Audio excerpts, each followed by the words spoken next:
کہ مطلب میرے لیے میرے پر خدا کی خاص بلیسنگ تھی کہ ٹائملی اس نے میری نا یہ جو چیئرمین مائنر کمیشن والی پوسٹ میں اس سے جان چھڑا دی. مجھے کوئی دکھ نہیں ہے، آپ بھلے آپ ہمدرد ہیں، آپ دکھ کا اظہار کر رہے ہیں، لیکن میں آپ کو بتاؤں کہ ایمانداری سے یہ جب آیا تھا نا وزیر اعظم بنا تھا تو میں نے بڑا ڈیفینڈ کیا، اوپنلی ڈیفینڈ کیا ٹی وی چینل سے، لیکن وہ میں سمجھتا تھا کارپوریٹ سیکٹر کا آدمی ہے تو انکریج کریں گے تو اللہ کرے گا بہتر ثابت ہوگا. لیکن وقت کے ساتھ ساتھ میں نے دیکھا کہ جو عذاب ریاست پہ اس کی صورت میں آیا نا، یقین کریں ڈاکٹر صاحب کہ میں الفن آپ کو کہتا ہوں کہ جو عزت اس خاندان نے سینٹورس کی وجہ سے یا وہ عظیم انسان تھا سید چغتائی اس کی وجہ سے کمائی تھی نا، وہ ساری کی ساری ملیا میٹ کر دی ہے. مطلب آپ اس کی ساری ٹیم ہی دیکھیں نا تو ساری جہاں کے 2 نمبر اور مسترد لوگ اس نے اپنے چیف ایڈوائزر بنائے ہوئے تھے. کوئی معاون خصوصی برائے آئیسن منشیات تھا، کوئی معاون خصوصی برائے خواتین اور ہم جنس پریس تھا. اور آپ حیران ہوں گے، یقین کریں ڈاکٹر صاحب کہ میرے تو پاؤں کے نیچے سے اس وقت زمین نکل گئی جب میں نے، میرے پاس کچھ ایویڈنس آئے اور کچھ پی ٹی آئی کے نوجوان لوگ جو نسبت خوبصورت ہوتے تھے انہوں نے مجھے جب اپنا واٹس ایپ دکھایا نا تو اس کی طرف سے مطلب پون کی ویڈیوز بھیجی ہوئی تھیں اور عجیب و غریب قسم کی آفرز تھیں. تو آپ سوچیں کہ کتنا بڑا عذاب تھا کہ جس ریاست کا وزیر اعظم ہی گھاڑو نکل آئے. تو وہاں کی عدلیہ کو تو میرے خیال سے ہاتھ جوڑ کے سلوٹ کرنا چاہیے کہ اس نے یہ ہماری جان چھڑائی ہے. مطلب میں ذاتی طور پہ بینگ اے پولیٹیکل ویپر اس حق میں نہیں ہوں کہ کسی کو اس طرح نال کیا جائے، لیکن یقین جانے کہ یہ بہت بڑا ایک ہمارے اوپر بلیسنگ ہے کہ اس کا 5 سال پورے کرتا تو ہم سب کی تباہی ہو جاتی.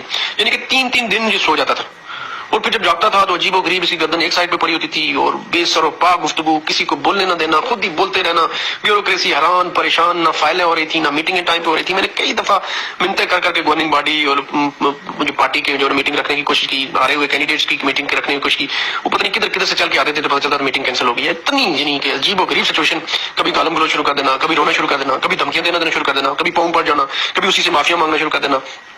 تو یہ اس کا ہے، اللہ تعالیٰ نے عذاب سے جان چھڑائی ہے ڈاکٹر صاحب. اب کل خان صاحب نے جو پارلیمانی پارٹی کا اجلاس بلایا نا، یہ اس میں پھر نہیں جائے گا اور یہ پھر بلیک میل کرے گا.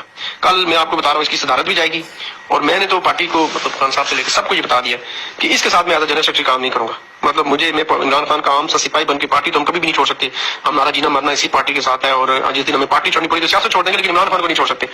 لیکن مجھے اس بات کا دکھ ہے کہ کاش کہ انوار الحق جو ہے نا ہمارا امیدوار ہوتا، لیکن اسی کی ہردرمی کی وجہ سے یہ ساری تباہی ہوئی ہے. مطلب بیرسٹر سلطان بھی، یہ انوار الحق اور جتنے بھی لوگ تھے جو اسی کی جو اوور آل گورننس کی وجہ سے پریشان، کرپشن کی انتہا. یہ تو کیس کھلیں گے نا، مجھے پتا ہے نا کہ اس نے کتنی کرپشن کی ہے. یہ آپ کو یقین کریں کہ ثبوت کے ساتھ آئیں گے آنے والے دنوں میں. یہ بڑا پارسا بنا ہوا ہے، اس نے بیڑا گرک مطلب اپنے بزنس کا بھی کیا تو یہ ریاست کا بھی کیا. ایسے تو نہیں والد نے پکڑ کے آگ کر دیا. تو وہ عظیم آدمی ہے، اس کو پتا ہے کہ یار میں نے نالائق بیٹا جو ہے نا اس کو کون سے پکڑ کے اس نے باہر نکال دیا سینٹر سے، اب عدلیہ نے اس کو کون سے پکڑ کے ادھر سے باہر نکال دیا. تو اس کا کوئی مستقبل نہیں ہے. ڈاکٹر صاحب یہ جو آپ پوچھے نا کہ یہ کیا کرے گا کیا نہیں کرے گا، کچھ بھی نہیں کر سکتا. یہ بالکل فیلڈ آدمی ہے.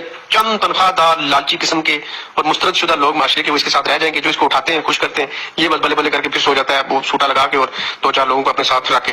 تو باقی ہم نے پی ٹی آئی میں رہنا سر، تو آپ کا بھی لنکس ہیں، آپ پارٹی کے ذمہ داران کو یہ بتائیں ڈاکٹر صاحب کہ پلیز اپنے مخلص لوگوں کو موقع دیں.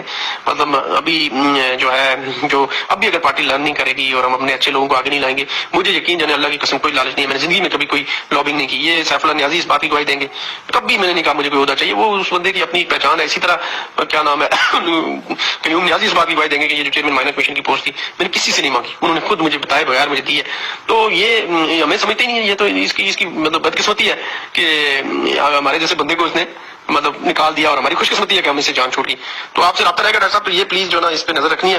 ہمیں کوئی پرواہ نہیں ہے. تو یہ میں ظاہر ہے آپ مجھے پوچھ رہے ہیں کہ موقف میں کس طرح اوپن موقف دوں، ہم پارٹی کے ساتھ کھڑے ہونے والے لوگ ہیں. لیکن انشاءاللہ تو خان صاحب سے ملاقات ہے جلدی، تو انشاءاللہ ہوگی. تو پھر آپ کو اس پہ وہ جو آپ نے پیپر بھیجنے نا وہ بھی ساتھ اپڈیٹ کر دیں گے انشاءاللہ. وہ میں